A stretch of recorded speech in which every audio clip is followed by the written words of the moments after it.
नमस्कार साथियों, बहुत बहुत स्वागत और अभिनंदन है आप लोगों का हमारे इस हिंदी पथ चैनल पे। साथियों, हम आशा करते हैं कि आपकी तैयारी बहुत अच्छे से चल रही होगी। तो साथियों, यहाँ पे हम बिना किसी देरी के अपना प्रश्न यहाँ पे शुरू करते हैं। तो निम्नलिखित में से कौन सी रचना का युग्म सही नहीं है? तो यहाँ पे हो जाएगा कि ए है या बी है, सी है या फिर डी है। तो यहाँ पे आंसर सही हो जाता है कि यहाँ पे भाव विलास जो है केशवदास की रचना नहीं है, जबकि ये देव की रचना यहाँ पे हो जाती है। अगला है कि लक्ष्मीपुरा किस निबंध किस विधा की रचना है? तो ये हो जाएगा कि यात्रा वृत्त है या निबंध है या रिपोर्ताज है या फिर डायरी है।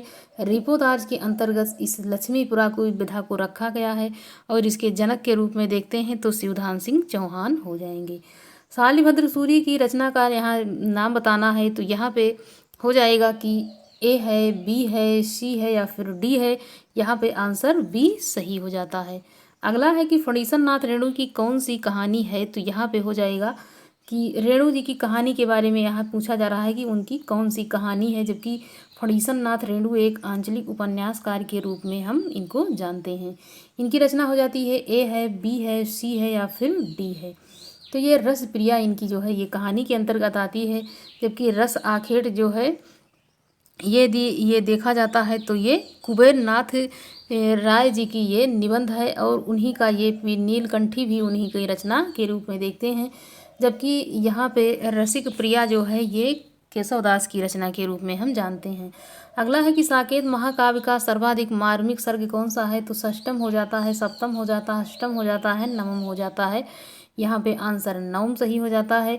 देखा जाता है तो मैथिली शरण गुप्त जो साकेत की रचना की है और इन्होंने जो नवम सर्ग लिखा है उसमें जो है जो उर्मिला है उनके विरह का बहुत ही मार्मिक चित्रण उसमें उन्होंने किया है। अगला है कि अल्मोड़े का बाजार किस विधा की रचना है? आंसर हो जाएगा कि ये यहाँ पे हो जाएगी जीवनी है कि रिपोताज है कि प्रगति है या फिर यात्रा वृत्त है। क्या हो जाएगा यहाँ पे? तो यहाँ पे जो आंसर सही हो जाता है कि ये भी बी आंसर यहाँ पे सही हो जाएगा।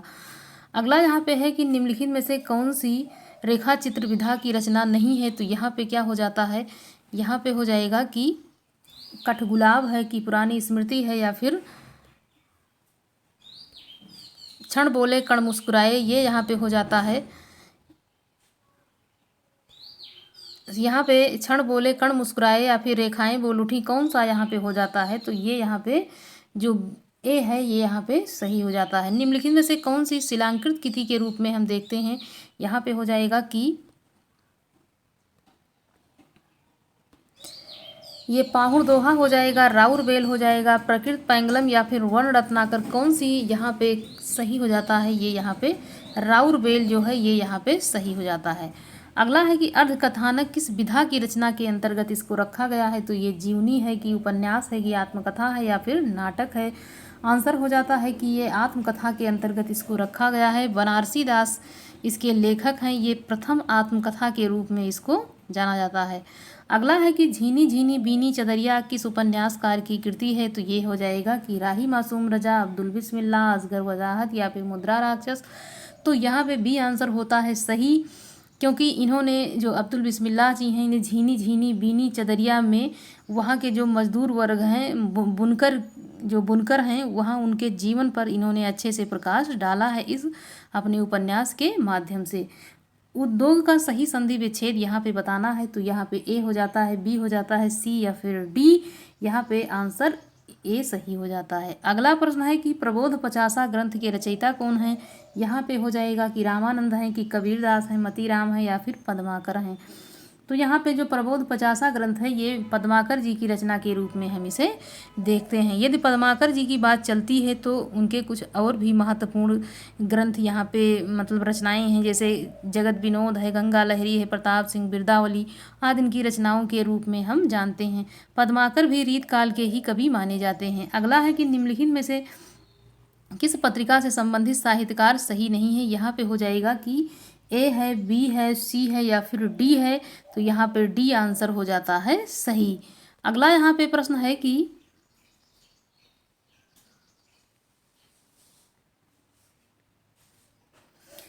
अगला प्रश्न है कि कड़ाही से गिरा चूल्हे में आ पड़ा। आंसर हो जाएगा कि एक विपत्ति से छूटकर दूसरी में आ पड़ना या फिर कड़ाही से चूल्हे के आसपास होता है। एक बार भूल हो जाती है तो बार बार होती है कड़ाही से चूल्हे में गिरना। आंसर यहाँ पे ए सही हो जाता है, क्योंकि एक कहावत कही गई है कि आसमान से गिरा तो खजूर पे अटका, वही वाली बात यहाँ पे भी कही गई है। अगला है कि प्रभु जी तुम चंदन हम पानी। इस पंक्ति के रचनाकार कौन हैं? यहाँ पे हो जाता है कि यहाँ पे हो जाएगा ए है, बी है, सी है या फिर डी है। कौन सा आंसर होता है सही? यहाँ पे डी आंसर हो जाता है। संत रैदास जी ने यह पंक्ति कही है, प्रभु जी तुम चंदन हम पानी। कलश का पर्यायवाची पूछा जा रहा है, तो यहाँ पे जल हो जाता है, कुंभ हो जाता है, पात्र हो जाता है या फिर उपस्कर हो जाता है। क्या हो जाता है? तो कुंभ यहाँ पे आंसर सही हो जाता है। पर्यायवाची और जो विलोमार्थी शब्द होते हैं या इस प्रकार के जो व्याकरण में जो शब्द पूछे जाते हैं कि विदेशी शब्द जो तद्भव तत्सम, इस प्रकार के शब्दों को मतलब प्रश्नों को पढ़ करके अपनी तैयारी वहाँ से थोड़ा मजबूत कर लीजिए, क्योंकि वहाँ के प्रश्न जो होते हैं थोड़ा आसान रहते हैं, जबकि यहाँ रचना और रचनाकार सन और उसके पात्र इस समय इस तरह के जो प्रश्न बनते हैं तो वहाँ से थोड़ी सी कठिनाई रहती है बताने में, या फिर गलत भी हो जाता है। लेकिन वहाँ से यदि प्रश्न बन जाता है और आपको अच्छे से याद रहता है तो वो प्रश्न गलत नहीं होता है। तो इसको भी, उस टॉपिक को भी अच्छे से पढ़ते रहिए, क्योंकि वहाँ से आपका कोई भी प्रश्न गलत नहीं होगा। अगला है कि नाटक के किस नाटक के लिए रंगमंच होना चाहिए? रंगमंच के लिए नाटक ही, यह कथन किसका है ये पूछा जा रहा है। तो मोहन राकेश जी हैं, मुद्रा राक्षस, राम कुमार वर्मा या फिर जयशंकर प्रसाद। डी आंसर हो जाता है जयशंकर प्रसाद जी का ये कथन यहाँ पे हो जाता है। रामचंद्रिका का पर्यायवाची नहीं, चंद्रिका का पर्यायवाची यहाँ पे हो जाएगा। यहाँ पे जो रचनाएं हैं वो दिमाग में ऐसे चल रही हैं कि बस बार बार वही जो है जुबान पे आ जाती हैं। तो चंद्रिका का पर्यायवाची यहाँ पे पूछा जा रहा है। चंद्रहास है, रजत है, कौमुदी है या फिर स्वर्ण किरण है। क्या हो जाए यहाँ पे? तो यहाँ पे सी आंसर कौमुदी इसका सही हो जाता है। अगला है कि सांप्रदायिक समस्या पर लिखा गया उपन्यास कौन सा है? यहाँ पे तमस हो जाता है, बलचनमा या फिर अपने अपने अजमी या फिर बूंद और समुद्र। कौन सी रचना यहाँ पे हो जाती है सही? तो यहाँ पे हो जाता है कि सांप्रदायिक समस्या पर लिखा गया जो उपन्यास है वो यहाँ पे हो जाएगा तमस। यदि पूछा जाता है किसने लिखा, तो भीष्म साहनी जी का ये यहाँ पे उपन्यास हो जाता है। प्रेम को पंथ कराल महा तलवार की धारी पे धावनो है। इस पंक्ति के रचयिता का नाम पूछा जा रहा है, तो आलम हो जाएंगे, मतीराम हो जाएंगे, घनानंद या फिर बोधा। यहाँ पे कौन जो है, यहाँ पे किसकी ये पंक्ति है ये यहाँ पे पूछा जा रहा है, तो यहाँ पे डी आंसर हो जाता है सही। बोधा की पंक्ति है कि प्रेम को पंथ कराल महा तलवार की धार पे धावनो हैं। तो इस पंक्ति को याद कर लेना है। इसी प्रकार की मिलती जुलती और भी जितनी भी पंक्तियां हैं उसको याद करने का प्रयास करते रहें। निम्न में से किस कवि को अपभ्रंश का वाल्मीकि कहा जाता है? आंसर हो जाता है सरहपा है, पुष्पदंत है, स्वयंभू है या फिर हेमचंद है। कौन सी यहाँ पे सही हो जाता है? तो यदि अपभ्रंश का वाल्मीकि कहा जाता है किसी को, तो वो हो जाते हैं स्वयंभू। और स्वयंभू के द्वारा रचित इनकी यदि रचना देखा जाता है तो हो जाता है पाउम चरयू, रिट्रेउम चरयू और स्वयंभू छंद के रूप में इनकी 3 रचनाएं काफ़ी प्रसिद्ध हैं। अगला है कि अरुण यह मधुमय देश हमारा, यह किसने कहा? तो ये हो जाता है कि ये ध्रुव स्वामी ने कहा, कि देवसेना ने कहा, या कार्नेलिया ने कहा, या फिर मधुलिका ने कहा। यहाँ पे आप जितने भी पात्रों को देख रहे हैं ये जयशंकर प्रसाद के नाटकों से जो भी हैं ये देखने को मिले। मधुलिका उनकी पुरस्कार कहानी की पात्रा है, जबकि कार्नेलिया ने ये कथन यहाँ पे कहा है, अरुण यह मधुमय देश हमारा। अगला यहाँ पे प्रश्न है खेट कौतुकम किसकी रचना है? ये यहाँ पे हो जाएगा कि रहीम जी की है या फिर रसखान की है, गंग कवि या फिर दादू दयाल। तो यहाँ पे रहीम आंसर हो जाता है सही। खेट कौतुकम इन्हीं की रचना के रूप में हम जानते हैं। अगला है कि समरस थे जड़ या चेतन, सुंदर साकार बना था, चेतनता एक बिलसती आनंद अखंड खड़ा था, अखंड घना था। तो यहाँ पे जो हो जाता है कि इसमें कौन सा रस है ये यहाँ पे हो जाएगा श्रृंगार है, शांत है, करुण है या फिर भयानक है। कौन सा आंसर होता है सही? तो इस पंक्ति में देखा जाता है तो यहाँ पे शांत रस का यहाँ पे प्रयोग किया गया है। समर्थ थे जड़ या चेतन, सुंदर साकार बना था, चेतनता एक विलसती आनंद अखंड घना था। ये यहाँ पे पंक्ति हो जाएगी। अगला यहाँ पे प्रश्न है कि निम्नलिखित में से कौन सा उपन्यास जो है यहाँ पे पूछा जा रहा है कि किसका है। तो यहाँ पे हो जाएगा कि महाभोज मन्नू भंडारी, तत्सम राजी सेठ, या फिर आवा चित्रा मुदगल, मुझे सूरज चाहिए, ये किसका उपन्यास है। तो यहाँ पे आंसर जो होता है वो सही हो जाता है कि मुझे सूरज चाहिए कृत उपन्यास जो ये रचना है ये सुरेंद्र वर्मा जी की नहीं है। इनकी एक रचना है कि मुझे चांद चाहिए, ये इनकी रचना के रूप में हम पाते हैं कि मुझे चांद चाहिए। अगला है यहाँ पे प्रश्न,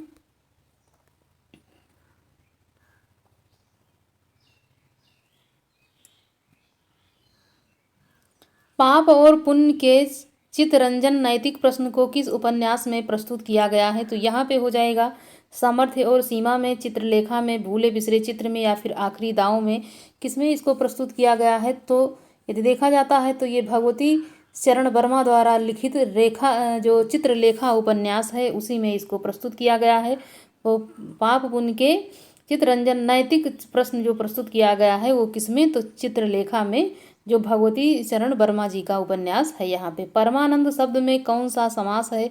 हो जाएगा तत्पुरुष है कि द्वंद्व है कि कर्मधारय है या फिर अव्ययी भाव समास है। तो जो परमानंद शब्द है इसका यदि विग्रह किया जाता है तो परम है जो आनंद, अर्थात यहाँ पे हो जाएगा परम है जो आनंद, अर्थात कर्मधारय समास यहाँ पे सी आंसर हो जाता है सही। अगला यहाँ पे प्रश्न है कि प्रत्येक संधि विच्छेद, प्रत्येक का संधि विच्छेद क्या हो जाता है। तो यहाँ पे ए हो जाता है, बी हो जाता है, सी हो जाता है, या फिर डी हो जाता है। तो यहाँ पे कौन सा आंसर हो जाता है सही।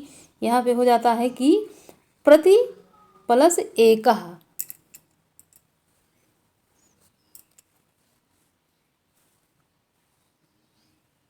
यहाँ पे बी आंसर हो जाता है सही। अगला यहाँ पे प्रश्न है कि किस शब्द में आ उपसर्ग है। तो यहाँ पे हो जाएगा कि अभिमान है कि अनजान है कि अभाव है कि अवमान है, कौन सा यहाँ पे हो जाता है। आंसर यहाँ पे हो जाता है कि जो अभाव है उसमें उपसर्ग जुड़ा है, जबकि अनजान में अन है, अभिमान में अभि है, और जो अवमान है उसमें अव है। तो यहाँ पे जो आंसर सही हो जाता है वो अभाव सी आंसर यहाँ पे सही हो जाएगा। अगला है कि बिहारी हिंदी की बोली का नाम बताना है। तो यहाँ पे हो जाएगा मगही है, बघेली है, छत्तीसगढ़ी है, बुंदेली है, कौन सी हो जाता है। बिहारी के अंतर्गत किसको यहाँ पे रखा गया है। तो बिहारी के अंतर्गत 3 बोलियाँ आती हैं, मैथिली, भोजपुरी और मगही। जो पटना क्षेत्र है वहाँ पे मगही क्षेत्र जो है, मगही क्षेत्र के अंतर्गत पटना को रखा गया है। अगला है सर्वेश्वर दयाल सक्सेना की नाट्य कृति का नाम बताना है। यहाँ पे उनका नाटक पूछा जा रहा है। तो तिलचट्टा हो जाता है, शुतुरमुर्ग है, या अंधों का हाथी, या फिर बकरी, किसका। ये सर्वेश्वर दयाल सक्सेना जी की जो नाट्य कृति है वो यहाँ पे बकरी हो जाएगा आंसर सही। अगला यहाँ पे है कि निम्नलिखित में से कौन सा कथन सत्य नहीं है। हो जाएगा संस्कृत में 3 वचन होते हैं, हिंदी में 2 वचन होते हैं, हिंदी में 2 लिंग होते हैं, संस्कृत में हिंदी की तरह 2 लिंग होते हैं। तो यहाँ पे क्या हो जाएगा सही। यहाँ पे हो जाता है कि जैसे यहाँ पे कि संस्कृत में 3 लिंग होते हैं, हाँ सही है। और उसके बाद में हिंदी में 2 लिंग होते हैं, लिंग के 2 भेद होते हैं। यहाँ पे पुल्लिंग होता है और स्त्रीलिंग होता है। संस्कृत में एक और लिंग होता है। तो यहाँ पे जो आंसर डी है वो यहाँ पे सही हो जाता है। अगला यहाँ पे प्रश्न है कि उदय प्रकाश द्वारा यहाँ पे लिखित कौन सी रचना हो जाएगी। नहीं पूछा जा रहा है कि कौन सी रचना उनकी नहीं है। तो यहाँ पे तिरछ हो जाती है, या पाल गोमरा का स्कूटर हो जाएगा, पीली आंधी, या फिर दरियाई घोड़ा, कौन सा आंसर यहाँ पे होता है सही। तो उदय प्रकाश द्वारा रचित जो कहानी है, जैसे यहाँ पे हो जाएगा तिरछ, यहाँ पे उन्हीं की है। उसके बाद पाल गोमरा का स्कूटर भी उन्हीं की रचना के रूप में हम पाते हैं, जबकि दरियाई घोड़ा और पीली आंधी इनकी रचना नहीं है। अगला यहाँ पे प्रश्न है कि वह पंथ बंधु था उपन्यास के लेखक कौन हो जाएंगे। तो नरेश मेहता हैं, प्रभाकर माचवे हैं, भैरव प्रसाद गुप्त, या फिर रांगे राघव। आंसर यहाँ पे हो जाता है कि इसके लेखक कौन है। तो यहाँ पे हो जाएगा नरेश मेहता इसके लेखक माने जाते हैं। अगला है विज्ञान गीता की रचना किसने की है। हो जाएगा कि व्यास जी हैं, कि बाल गंगाधर तिलक, या केशव दास, या फिर चिंतामणि, यहाँ पे विज्ञान गीता केशवदास की रचना मानी जाती है, जो रीतकाल के एक प्रसिद्ध काव्य के रूप में जो कवि के रूप में इनको जाना जाता है। अगला है कि निम्नलिखित में से वर्णिक छंद कौन सा है? दोहा हो जाएगा, चौपाई हो जाएगा, सवैया हो जाएगा या फिर रोला हो जाएगा। कौन सा आंसर यहाँ पे सही हो जाता है? यहाँ पे सवैया एक वर्णिक छंद के अंतर्गत है। सवैया जो है ये वर्णिक के अंतर्गत है, जबकि दोहा, चौपाई, रोला ये सब मात्रिक के अंतर्गत आते हैं। स्वप्न का विलोम क्या होगा? यहाँ पे दिवा स्वप्न हो जाता है, खुमारी हो जाएगा, निद्रा हो जाएगा या फिर जागरण हो जाएगा। यहाँ पे जो आंसर सही हो जाता है, स्वप्न का विलोम देखा जाता है तो यह भी जागरण हो जाता है। अगला प्रश्न है कि ओछे की प्रीति बालू की भीति का भाव क्या होगा? तो बालू की दीवार कमजोर होती है। ओछे लोगों की बालू की दीवार बनाकर रहते हैं। बालू की दीवार की भांति ओछे लोगों का प्रेम अस्तित्व है। बालू ओछा पदार्थ होता है। क्या यहाँ पे होता है आंसर सही? तो ओछे लोगों की जो प्रीति का भाव यहाँ बालू की दीवार की भांति ओछे होते हैं। बालू की दीवार की भांति जो ओछे लोगों का है उनका अस्थायी वो होते हैं। अगला यहाँ पे प्रश्न है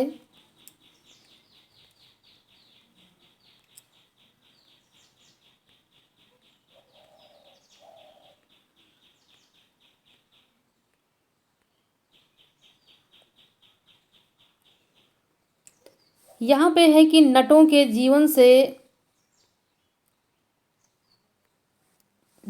जीवन संघर्ष का उल्लेख किस उपन्यास में नहीं है? हो जाएगा इसमें कि कब तक पुकारूं में, कि शैलेशु में, या फिर झूला नट या फिर सेवा सदन। कौन सा उनका उपन्यास है जिसमें उसमें उसकी नटों की बात नहीं कही गई है?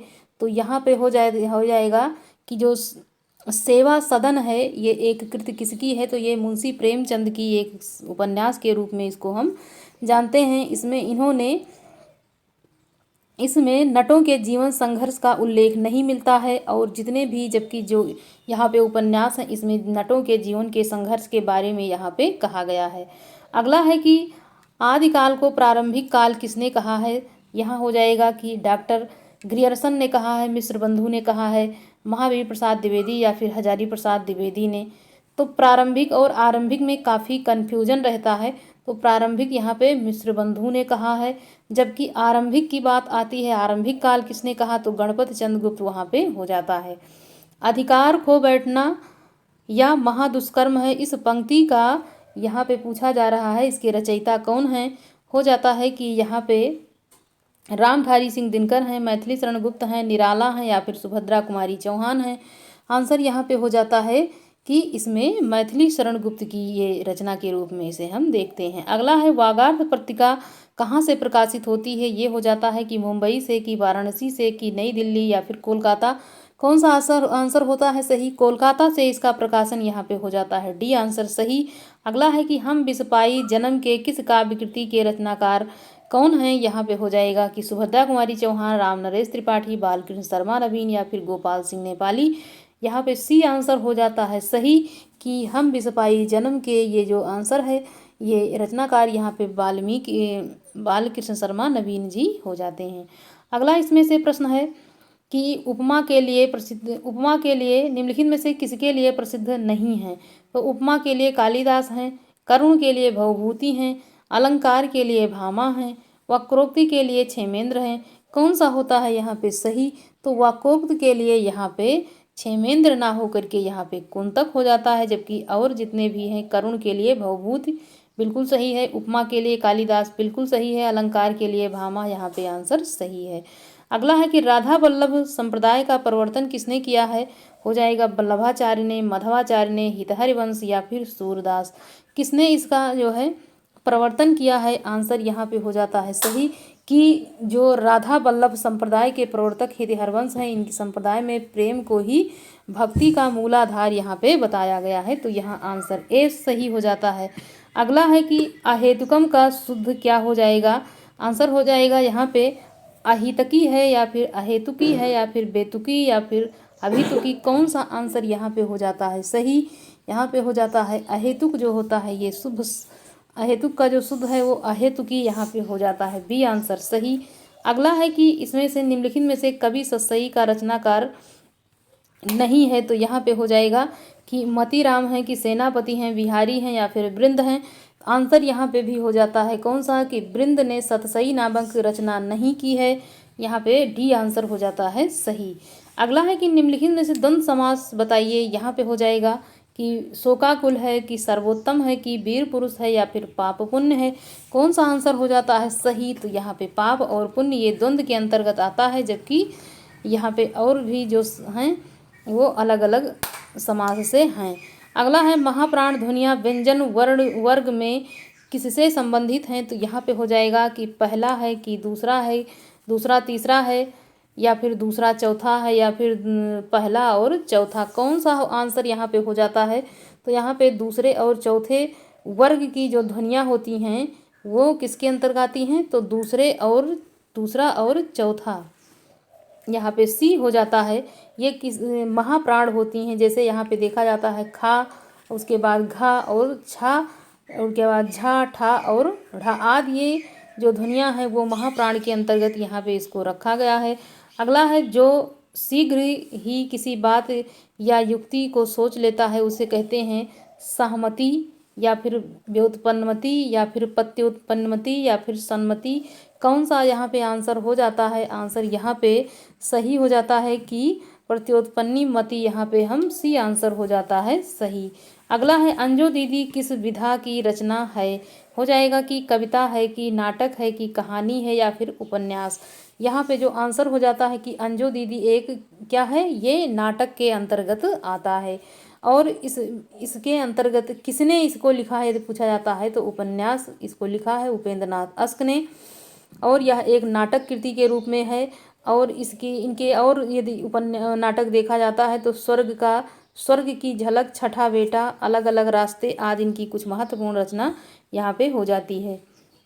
ना बहुत गर्म ना बहुत ठंडा कहलाता है तो उसे कहते हैं समशीत, समोष्ण, उष्णकटिबंधी या फिर समशीतोष्ण।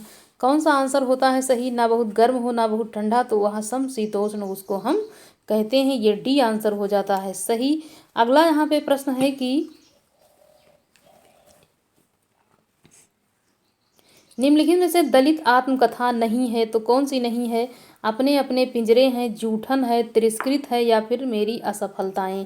तो यहाँ पे आंसर हो जाता है कि जो मेरी असफलताएं हैं वो दलित जो आत्मकथा है ये नहीं है, और जबकि जितनी भी हैं ये यहाँ पे दलित के अंतर्गत इसको रखा गया है। भाषा की सार्थक लघुतम इकाई क्या है, ये हो जाएगा कि शब्द है कि पद है कि ध्वनि है या फिर वाक्य है। तो भाषा की जो सर्वोत्तम लघुतम इकाई के रूप में यदि देखा जाता है तो ये यहाँ पे हो जाती है ध्वनि के अंतर्गत, इसको यहाँ पे रखा गया है। अगला यहाँ पे प्रश्न है कि शिवराज ग्रंथ में किसकी विवेचना यहाँ पे किया गया है, तो शिवराज भूषण द्वारा रचित जो एक रचना है शिवराज भूषण, मतलब भूषण द्वारा रचित यह ग्रंथ है। इसमें किसकी जो है विवेचना की गई है, यहाँ पे हो जाता है कि रस है कि ध्वनि है कि अलंकार है या फिर औचित्य है, तो इसमें अलंकार का विवेचन देखने को मिलता है। अगला है कि कबीर किस के शासक के समकालीन थे, यहाँ पे होता है कि हुमायूं के थे कि अकबर के या फिर सिकंदर लोदी या फिर बहादुर शाह, किसके जो है शासन काल में सिकंदर लोदी थे, उनके समकालीन माने जाते हैं। तो लोदी का जो शासन काल था वो 1948 से 1917 तक यहाँ पे था, और वो यहाँ पे जो कबीर थे वो सिकंदर लोदी के ये शासन काल में इन्हीं के समकालीन इनको रखा जाता है। साथियों, हम आशा करते हैं कि आप लोगों को ये मेरा वीडियो पसंद आ रहा होगा। तो आपको यदि बहुत जो है पसंद आ रहा हो और उससे आपकी तैयारी में थोड़ा भी यदि लाभ मिल रहा है तो आप इसको अपने साथियों में, मित्रों में ज़्यादा से ज़्यादा शेयर करिए, और यदि अच्छा लगे तो लाइक ज़रूर करिए। धन्यवाद।